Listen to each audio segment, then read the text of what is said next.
کہ اگر کوئی شخص دنیاوی اعتبار سے تم سے کم تر ہو، توجہ چاہوں گا، آپ ارب پتی ہیں، 500 آپ کے پاس ملازم ہیں، ظاہر سی بات ہے کہ آپ کے سامنے ان کی کوئی حیثیت نہیں، نوکر نوکر ہے، ملازم ملازم ہے۔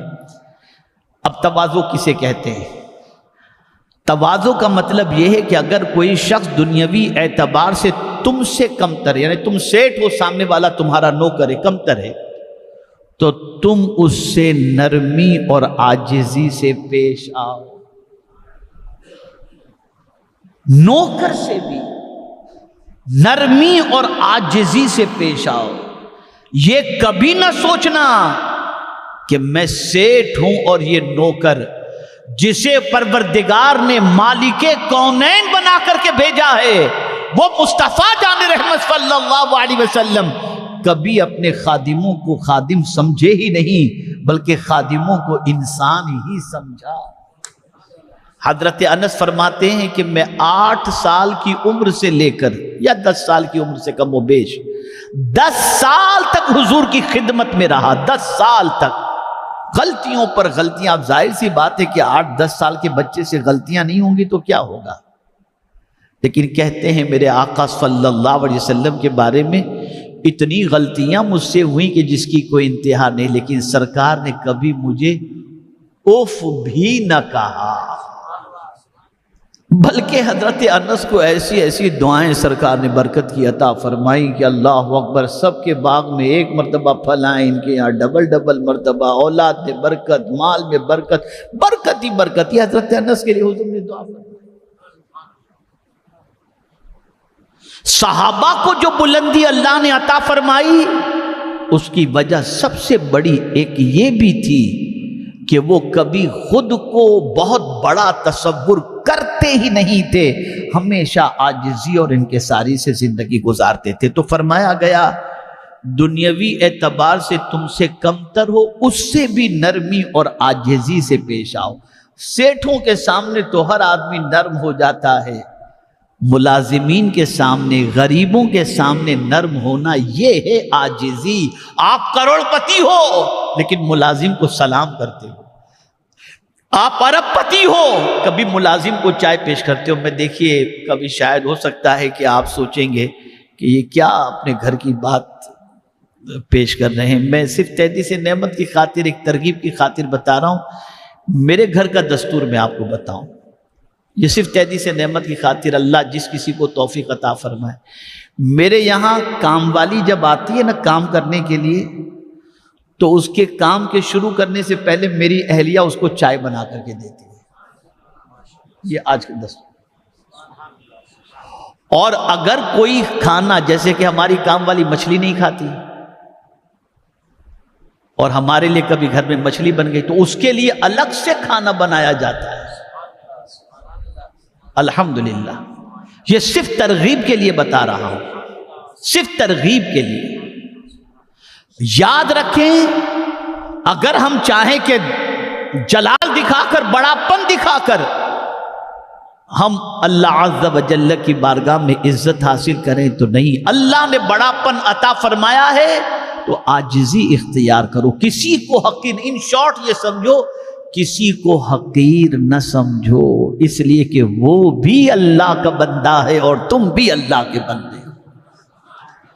تو فرماتے عاجزی سے پیش آؤ، تاکہ ظاہر ہو جائے کہ تم دولت یا رتبے کی بنیاد پر خود کو بڑا نہیں سمجھتے۔ اور اگر کوئی شخص دنیاوی حیثیت میں تم سے بڑا ہے، توجہ چاہوں گا، آپ غریب ہیں، سامنے والا دولت کے اعتبار سے بڑا ہے، تو اس کے سامنے خود کو بڑا ظاہر کرو، یعنی کسی دولت مند کے سامنے یہ نہیں کہ وہ تو بھیکاری ہوں، نہیں، اس کے سامنے الحمدللہ، اللہ کا شکر جس حال میں ہوں۔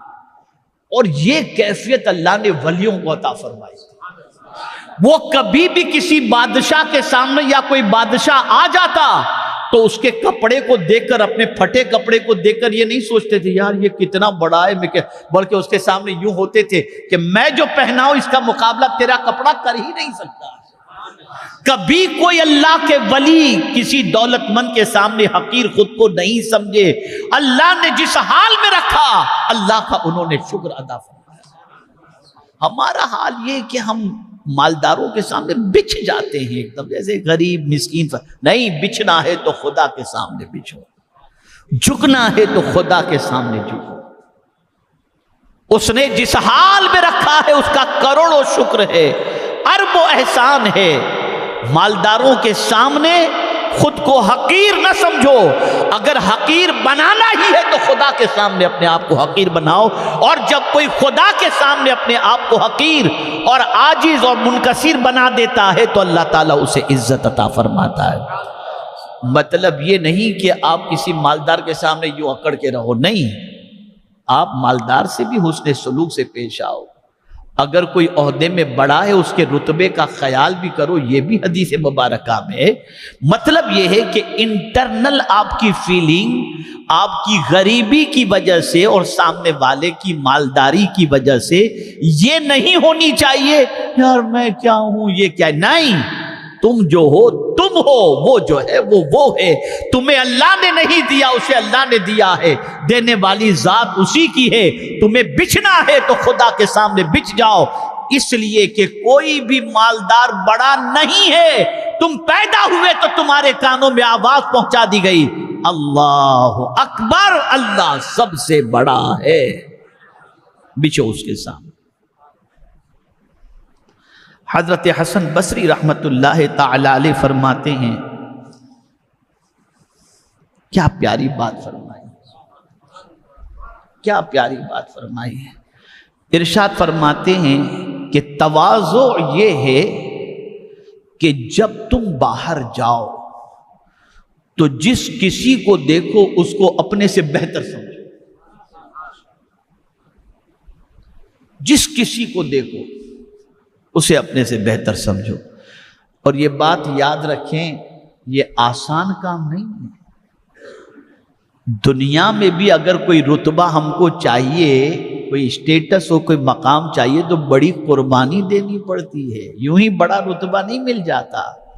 ایسے ہی اپنے آپ کو کمتر سمجھنا یہ بہت ڈیفیکلٹ ہے، بہت مشکل ہے، بہت مشکل ہے، بے پناہ مشکل ہے.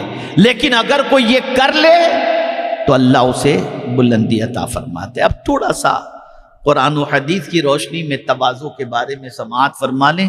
ٹاپک بڑا لمبا ہے لیکن میں چاہوں گا کہ اسی ٹاپک پر تھوڑا سا آپ کو ڈپ میں سمجھا دوں تاکہ کچھ چینجز اپنے اندر آپ لانے کی کوشش کریں. پہلی چیز آپ یاد رکھیں، کبھی یہ نہ سوچیں کہ میرا نوکر پہلے مجھے سلام کرے.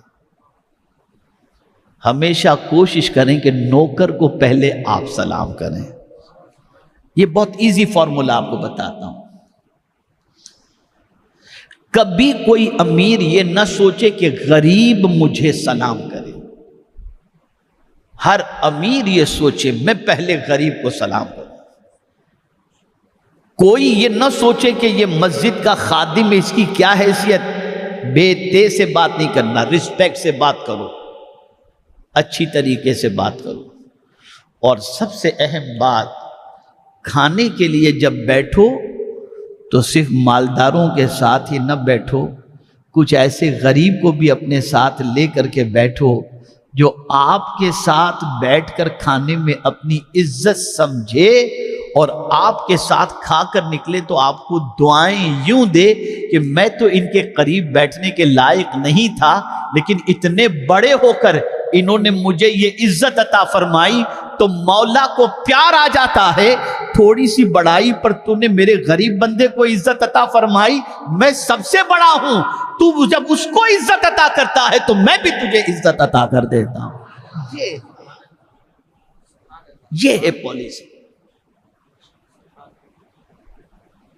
یہاں تو سلام کرنے سے بھی آدمی رہ گیا، اور مسافر کا تو چھوڑ ہی دیجیے، بڑی عجیب سچویشن ہے. خیر،